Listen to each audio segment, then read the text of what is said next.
ബന്ധം വെച്ചു പുലർത്താവൂ. അതിന് മറിച്ചാണ് സംഭവിക്കുന്നതെങ്കിൽ നമ്മുടെ കുടുംബ വ്യവസ്ഥ തകരുകയാണ്.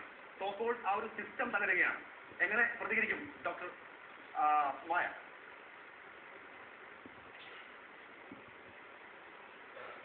വിവാഹം, കുടുംബം എന്ന് പറഞ്ഞുള്ള സ്ഥാപനങ്ങൾ തകരേണ്ടതാണോ ഇതുപോലെ തുടരേണ്ടതാണോ എന്നുള്ളത് ഒരു ചർച്ചയ്ക്ക് ഇപ്പോൾ ഈ ഒരു അറ്റ് പ്രസന്റ് കേരള സമൂഹത്തിൽ ചർച്ച ചെയ്തുകൊണ്ട് വരുന്നുണ്ട്, പ്രത്യേകിച്ചും സ്ത്രീപക്ഷ പ്രസ്ഥാനങ്ങളുടെ ഇടപെടലുകൾ വഴി.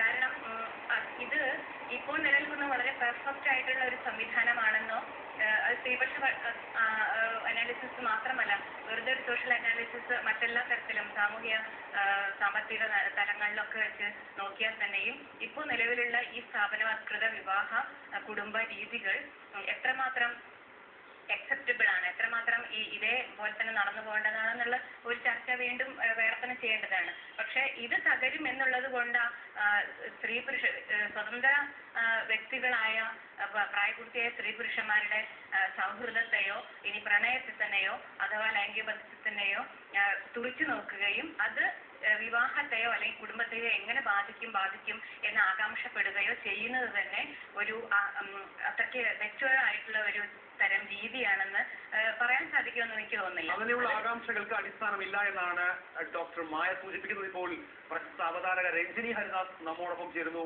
രഞ്ജിനി, എങ്ങനെ കാണുന്നു ഈ വിഷയത്തെ?